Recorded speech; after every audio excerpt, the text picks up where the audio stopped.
Is it just because you're sitting like this? I don't know, Jamie. You're so finicky with this stuff. I'm not finicky. You are, though. I'm not. Even Matt calls you out, and he's the most finicky person on the planet.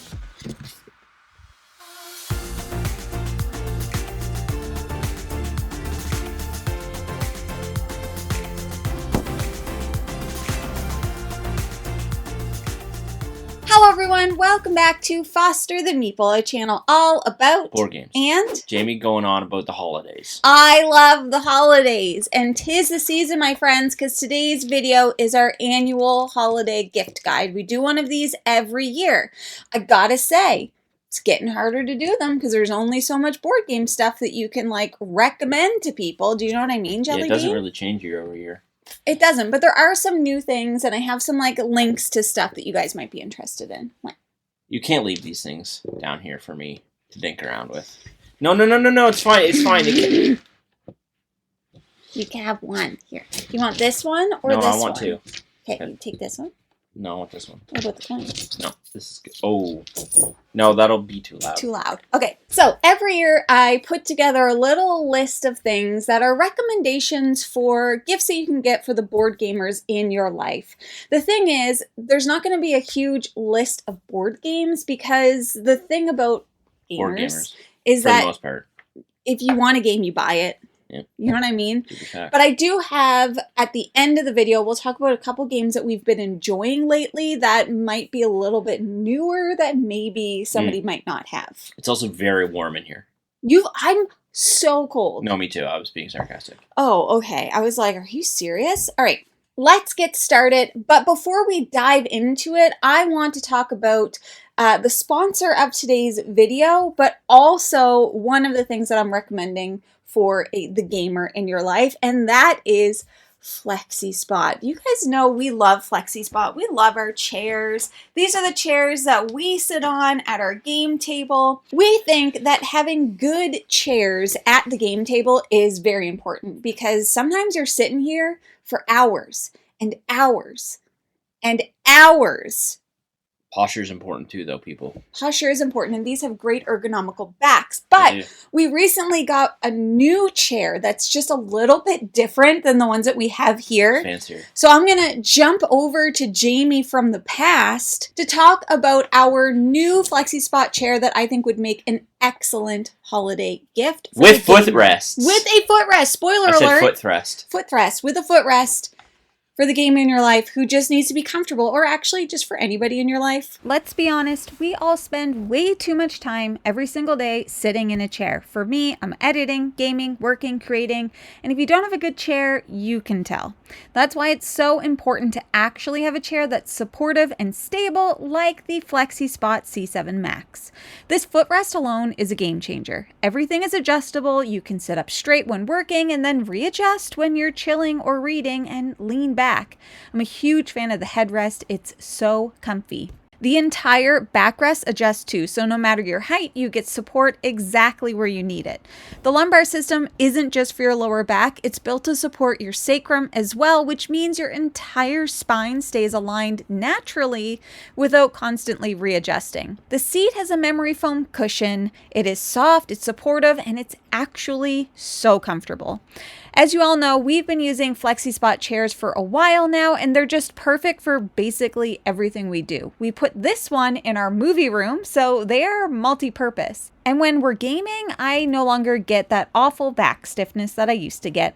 Plus, even better, there's a 10-year warranty and a 30-day return-free trial. That's how confident they are in this product. Act fast to get the Black Friday deal for up to 80% off site-wide, plus an extra $30 off the C7 Max with code C730. This is their biggest sale of the year, so grab yours while it lasts and see the description below for links. Just as a little side note. Yeah. I sat in that chair for like 8 hours watching movies, and it was glorious. Yes. So, I mean, it's the holidays. You want to get somebody, like, having, like, these chairs is great, but having a chair with a footrest? Yeah, just, there's a difference between a chair that's, like, functional for gaming. Sure. Then there's a chair that's functional for gaming and lounging. Do you know what the chair with the footrest is really? Because the footrest goes up and down, as you've seen, but it's really functional for player elimination games. Why? When you get eliminated and we just push you. Why is it me? Because in Nemesis you always get eliminated, and then we just kind of push you out of the way, and then you could just put your feet up and hang out. And watch. Yeah, get a Game Boy. Yeah, you could do whatever you want. Mm-hmm. All right, so there's a few things. There's going to be like a bunch of different price points on this, but I do think one thing that would make a really good gift for someone over the holidays, especially for someone that has maybe Kallax shelves or maybe like random bookshelves, and you want to get them some high quality customizable game shelves. Yeah. We would like to recommend... I didn't know where you were going, but now I do. We'd like to recommend the Jasper shelves from All Play. Mm-hmm. We have so many of these. We had them at the previous studio, and now we've recently set them up in our new cafe that will be opening in the spring, the Cozy Gull. Cozy Gull Hobby and Game Cafe. Put a link in the description. Shameless shout out. But we're using the Jasper shelves there, and Jeff is the one that's been putting them all together. So tell the people about your experience. So these are completely modular. They come in a bunch of different sizes. There's like smaller cubes, there's bigger cubes, there's longer cubes. There's doors. For all of your different gaming requirements or needs. Or if you just want to use them for, they're very, like, we've had friends that have come in to see the progress of the cafe and know about these shelves and then see them in person and like, oh, they're actually way nicer like than you would think, because a lot of these like modular kind of like IKEA shelves are basic. Yeah, and they're flimsy. Yeah, they're flimsy. Yeah. These ones are not that. They're very, like, the wood grain looks great. They're modular, and they're very, very easy to put together. Yeah. So ultimately, there are 4 screws.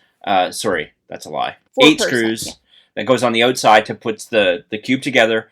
And then what ends up happening is as you build out your bookcase, as you build out your shelves, they come with interlocking nuts. And so you can kind of move them around because they're on sliders. And so you can kind of position these things on top of each other where you want and then screw them all in, tighten them up, and it is phenomenal. So it's not, it can be your basic, as you see behind us, like you can make 4x4 or a rectangle or whatever.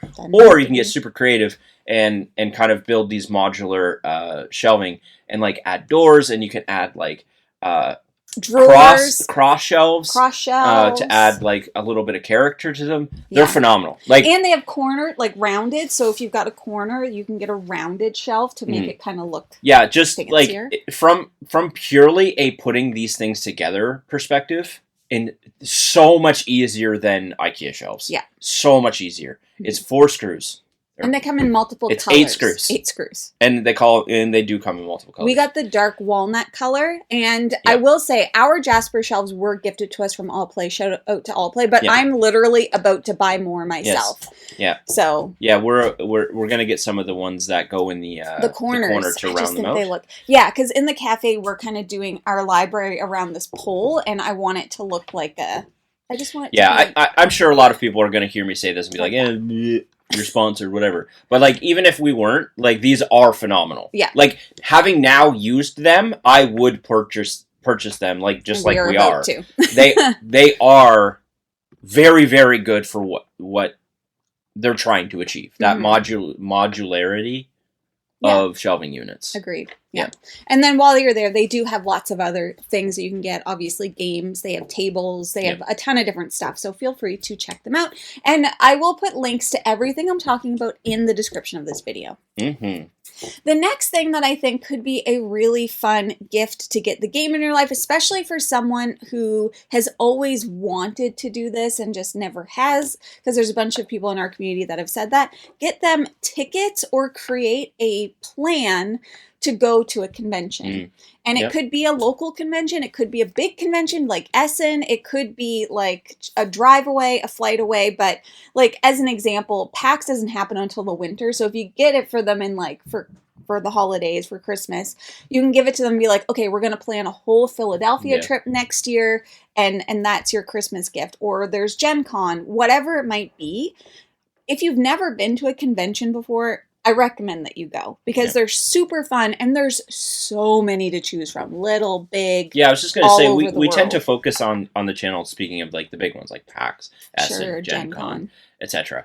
There's so many local cons that you never even hear of. Mm-hmm. Like, I guarantee you, for the most part, most of the people that live in like bigger cities and that sort of thing, your city or your regions probably have a smaller con. Yeah. If you just do a little bit of digging. Yep. Like, for example, there's we have a local con here called HowCon.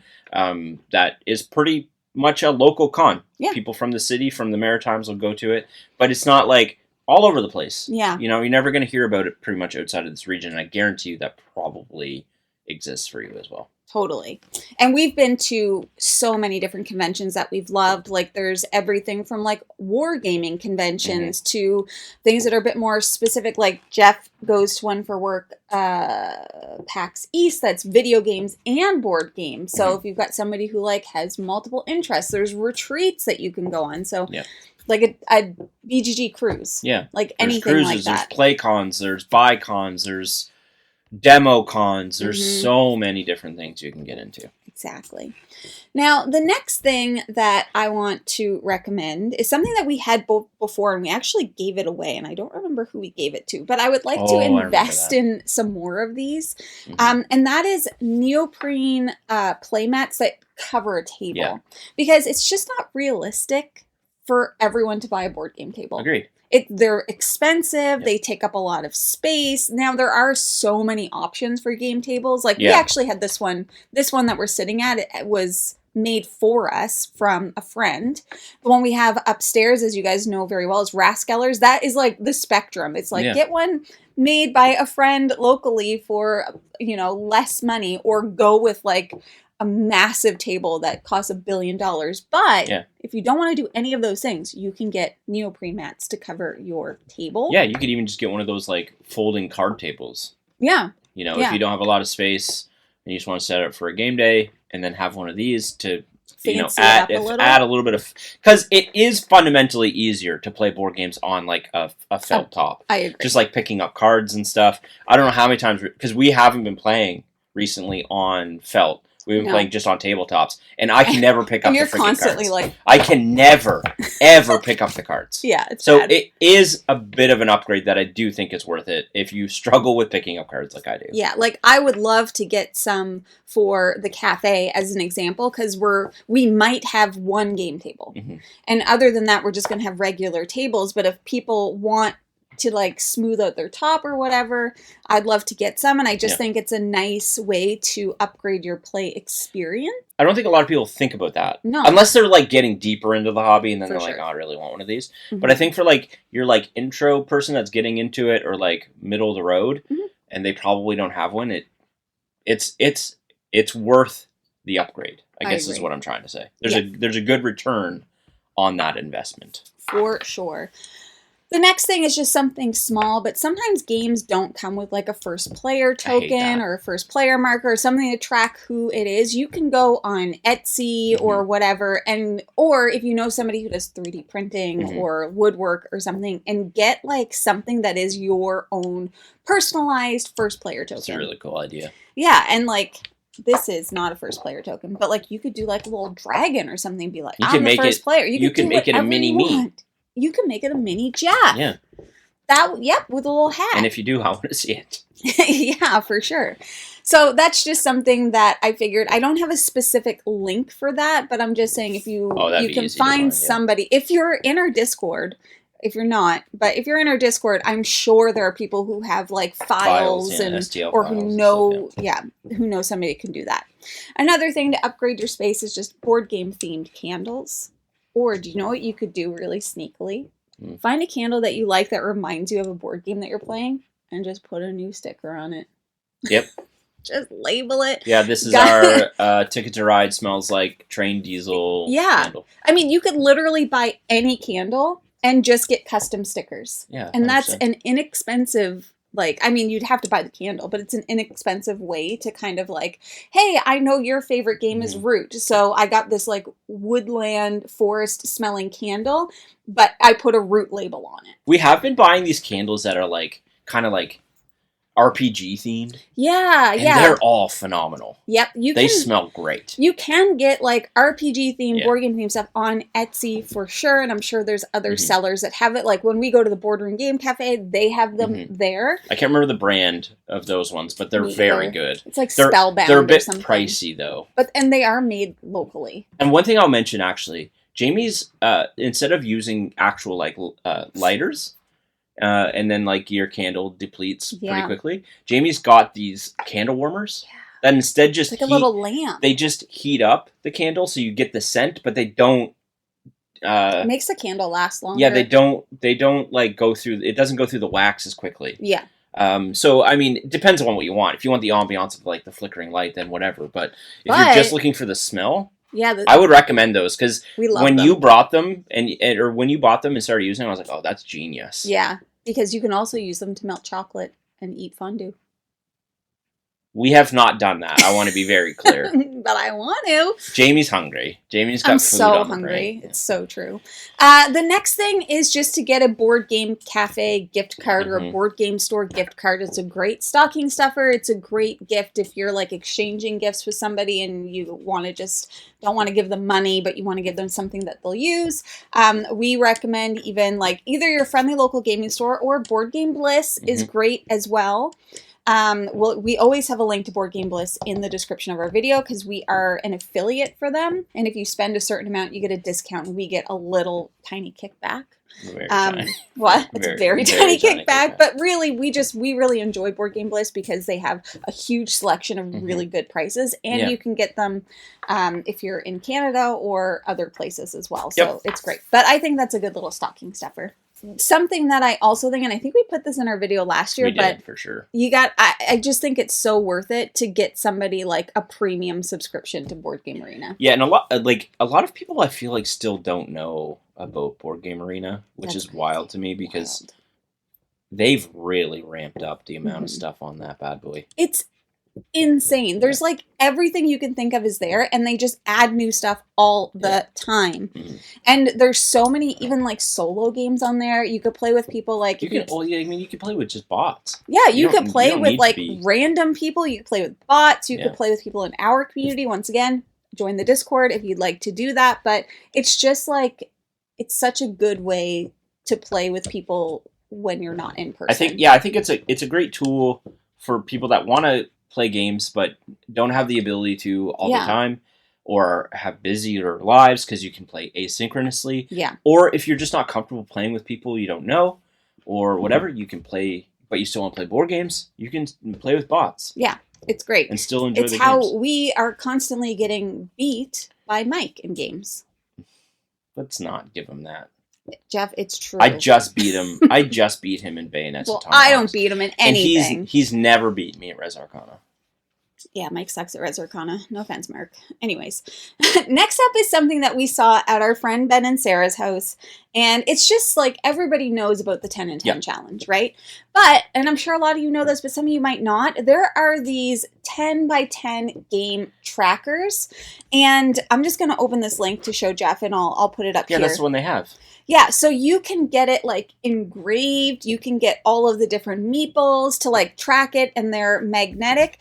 Yeah, you pick the games and then they'll give you the customizable little like pick the 10 plates and yeah. And it's just like it's such a good thing. I really want one. I want one too. Because I do think a 10 by 10, just to be clear, because some people might not know what a 10 by 10 is. Yeah. It is you pick 10 games and you have to play them 10 times each throughout the year. And this would track your plays. Yes. I really want to do it because I do think a 10 by 10 would be a really cool thing for us to do. Yeah, because we're kind of at the phase of our gaming where we're like, we care so much less about playing all of the games. Yep. And I really like, I want to start kind of honing in on like, what are the games that we love? Can we play them more? Well, but like, you know, even Root, we played Root in person the other day and like all that kind of stuff. But I do want to say the link that I'm going to put below and everything, you can do 10 by 10, you could do 10 by 5. Yeah. It can be customizable if you feel like 10 by 10 is too much, because it can be too much for some people. So anyways, I think they're really cool and you can get them to look really nice as well. Another thing that I always think is a great idea is game component trays and card holders. So there are so many options for these. You can literally buy them off of Amazon or Walmart, just like little ceramic bowls or glass bowls. That's what we did. BGG has a great ton, ones. like ones that kind of... they must be upstairs. They're upstairs that click together. And they're all different colors, and they have lids, or you can get custom ones made on Etsy. And I really like component trays because it just kind of keeps things a little bit more organized. But recently I've noticed the benefit of also card holders. We have friends who have dexterity issues and they need card holders. So it's nice to have that kind of stuff when you have friends over, if there's people that can't hold their cards. Or like me, who can't pick up cards off of the table, even though I'm a purist. I don't use the component trays because he doesn't use a dice tray either. It's so fancy. Like, look at this one. Yeah, we have a bunch of different ones. Yeah, and they are great. I don't use them, but I do think they're great. Yeah. I also like the ones that I'm going to link below I actually really like have a card holder and then a personal resource tray. So it's great to have the organizers that everybody can access. But like if it's a resource like management game and you've got something that you can organize your own stuff, I also think is really good. Another thing is board game bag. We got one recently. Last time we went to BGG Con, and I love it.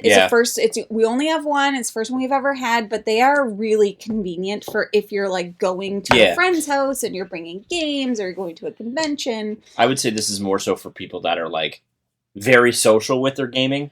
Yeah, and they're going to friends' places or they're taking their games around, etc. They are very handy. Yeah.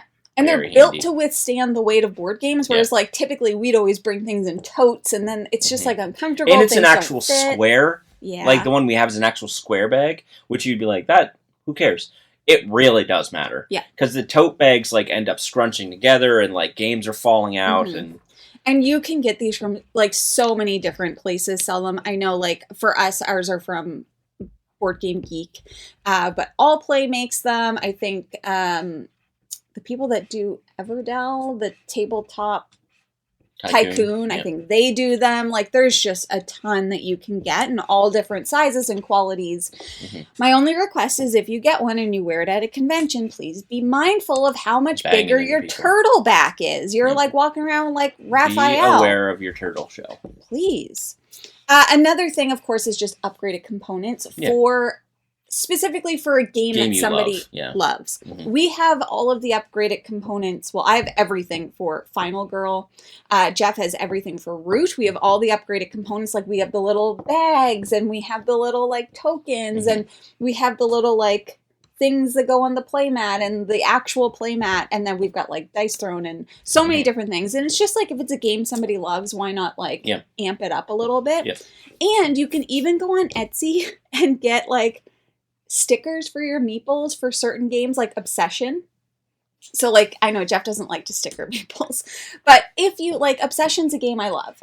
And all of like the servants in Obsession, there's like stickers, so you can have like the butler be in his like butler gear. There's ones for Final Girl as well. There's ones for Everdell. There's actually I just saw ones for Root, and you put it on the opposite side that doesn't have the face, and they're really cute. Jeff doesn't like to sticker things. Hate stickering. I love things, a sticker. So love it. I'm the wrong person to ask. I just stickered. God, what was that freaking game I was stickering? And it wasn't even like necessary. What was it? Nuns on the Run? No, I can't remember. It doesn't matter. But I do remember stickering. What's that Awakened Realms game with the Japanese theme? Great Wall. Oh right. It took me like a whole day. Yeah. Another thing maybe Jeff can talk to a bit more, but maybe get somebody a little paint set for like miniatures if that's something they might be interested in. Yeah, I think, and I'll quickly caveat this because I think it's important context. If you have someone in your life that's like talked about painting or like, I kind of want to do it, one of the best ways to propel them into trying it out is to get them a paint set, because that's exactly what happened to me. I kept talking to friends about wanting to paint miniatures, and I was like, I think it'd be really cool. And my friend Doolin over at Table Now, let's go check them out, bought me a few pots of paint. And that's propelled me into painting. The thing I would suggest is just finding something on the cheaper end. Like you can get Warhammer paints for relatively cheap, or like a starter set. Starter set. You can even just go to a hobby store, honestly, and get some hobby paint. Like, it really doesn't matter. Mm-hmm. The purpose here is to get someone trying to paint, and if they like it, then they can explore more and get other paints and whatever. Yeah. But I do think little starter paint sets are great. Usually they just come with, like, the primary colors, and then people can mix those colors around and whatever. I would suggest, though, if you are doing that, give someone the ability to, it doesn't have to be like a fancy wet palette or anything, right. But I do think a wet palette really helps people paint. Because one of the hardest things to do is like storing these things time over time and mixing colors and stuff. It dries out and what have you. So I would just say, if you're going to get a little starter kit, it doesn't have to be, again, it doesn't have to be like a Warhammer.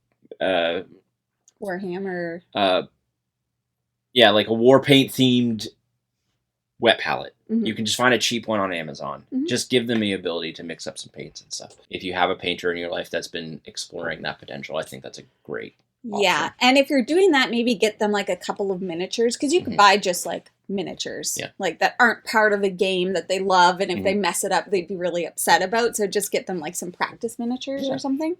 Yeah, absolutely. The next thing is a big ticket item. But I do think if you've got someone in your life that is a board gamer, they would like this, and that's a 3D printer. Yeah. Specifically to make inserts for games or like organizing hacks. Like there's so much that can be done with 3D printers in the board game world, even to make terrain. Like there's just so much. And I feel like it's something that a lot of people in the hobby are interested in. I want one, but the problem is I have people around me that can do it. We know so many people that have them. But I solely want one for inserts. Yeah. Because... Or component trays. You can make your own component trays. Yeah, I'm like, currently have been punching a lot of games that we have. And we have a lot of older games. Yep. And none of those games have inserts. They're just cardboard boxes with stuff thrown in. And I'll open it up and it's just stuff everywhere. And I'm like, oh my God. The next two things are kind of like a little bit of a duo, but Jeff and I are moving into an analog lifestyle. You know, we got rid of all of our streaming services. We are playing DVDs on our TV, like all of these different things, trying to be a little bit less on the computer and in the online world. And so for this, because we all know and love BG Stats, and I'm not saying don't use it. What I am saying is it could be fun to get someone a game night notebook where you write down who you've played with, who won, like any memories of what happened during the game. And I also found on Etsy, there are engraved board game pencils that you can get. So you can get them the notebook and then the pencils. Like this one says, don't worry, this is really easy to learn. Let's just learn as we go. Let's just learn as we go. It'll only take an hour. So these are really funny things that I think, like, if you gave somebody who loves board games and you got them the little notebook to match. And I do have a link for a notebook as well. It's just a notebook, but it says, like, who's keeping score on front. I think it's a little bit more intimate, too. It is, and special. It does require a little bit more, obviously, like, work. But I think it would be really cool to, like, after you play a game, like, did anything really funny happen? Yeah. And then make that note. And then, like, if you are deep into the hobby and, like, in a few years later, you're like, oh, and you find this game and it's like, oh, remember that time? It's just a nice, it's like a diary. It's like a diary of, like, photographs. Yeah. You know, like, oh, remember that? Yeah. Like, even last night, like, when we were playing and, like, we could have written down, Hunger Games. Oh my God, yeah. But you know what I mean? Like, I don't want to go on a tangent, but you know what I mean? Like, yes. You know, Jamie's Hunger Game reference. And then I know that if we were to read that 5 years from now, we'd be like, oh my God, yeah. Yeah, exactly. And BG Stats doesn't really do that. No. I feel like BG Stats is more so like how many times have we played this game? Yeah. I know that that's how we use it. I know there's more to it, but of course. I also just don't want to be on my phone after we play a game anymore. Anyways, the last thing that I have before we get into a couple game recommendations is a cute dice I love that it says specifically cute. Well, Jeff, let me show you the one I found. It's got little baby dinosaurs That on is it. cute. That is cute. But just like dice trays, I think are always a great gift. You can get like sturdy ones, wooden ones. The one that I have linked is this kind, which I actually really like because you can store them flat and they're like flexible. Yeah, a lot of people don't like those. This one I find. They don't? Yeah. Why? Well, the dinosaur one is like this. But anyways, you can get like a billion. You can get a dice tower. That green one down here. Where is it? Must be upstairs. Cute dice tray, can't go wrong. Now, the last thing are just a couple game recommendations. Like I said, games that we've been enjoying that maybe we haven't talked about a ton because they're newer. The first one, Jeff definitely would recommend. Yeah, so it's a 2-player only game called Toy Battle. Just quickly, dueling with these little toy chits that you're putting onto the board. They have special abilities, special powers, and you're trying to take over each person's headquarters. It's if you're a 2-player exclusively for the most part, it's worth grabbing. It's a lot of variability and a great price point. Yep. The next one is one that we've recently discovered. It's called Here Lies from DVC Games. It is a deduction game. You could play it 2-player. You could play it more. We've only played it at 4, but we are like desperate to get ourselves a copy now. I'm not a deduction guy, and it might be my favorite. I think I like it better than Awkward Guess, which is crazy for me to say. It's very good. Yeah, and it's like murder mystery. So I feel like and it's so easy to learn. Yep. So this could be for anybody in your life. Next one. Hot Streak is just a very silly mascot racing game where you're drawing cards, you're going to move the mascots, and you're betting on who's going to win. Incredible production quality. Yeah. It's got really big painted minis. And it's just a silly racing game that I think anyone could play. We just bought 2 copies. Next up is a small card game from Amigo that is 3 chapters. The first time I played this game, I was like, I love it. And I have played it like 15 times since, literally. It's easy to learn. Anyone can play. It's fairy tale themed. And it's so quick. It takes like 15 minutes to play. It's amazing. I highly recommend it. Yeah, next one up is one we've been playing a lot recently because our friends are over the moon about it, and that is Citizens of the Spark from Thunderworks Games. It is a tableau builder card game with just so much variability. It's insane. There's so many different ways to play this game. There's so many different characters that you can kind of mix and match and play different games. It's very easy to play, and the cards are beautiful. It's probably one of my favorite games of this year. Yeah, me too. And the next one is Fate of the Fellowship, which is right up here. If you're looking for a great co-op game for a Lord of the Rings lover in your life, it's excellent. It plays great solo. It plays great multiplayer. It's extremely thematic, hard to win. And once again, lots of variability because there's a ton of different characters that you can play as.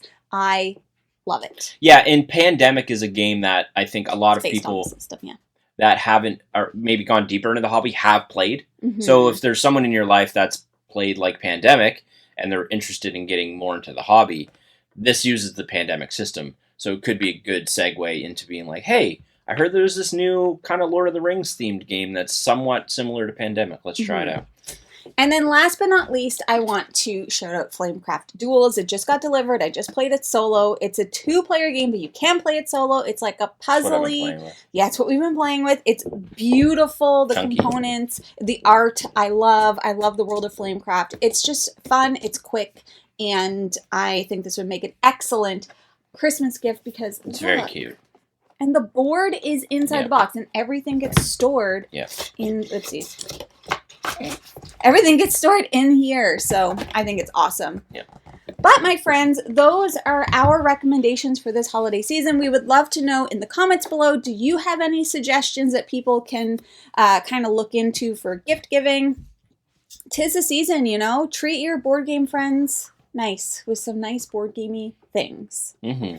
But that's everything that we have for you all today. Now, if you're interested in buying board games like any of the many we mentioned today, you should first start by checking out your friendly local gaming store. And for us, that is The Boardroom Game Cafe. And if you like what you see, please subscribe. We hope to see you again soon. And now we say goodbye. Goodbye. Later days.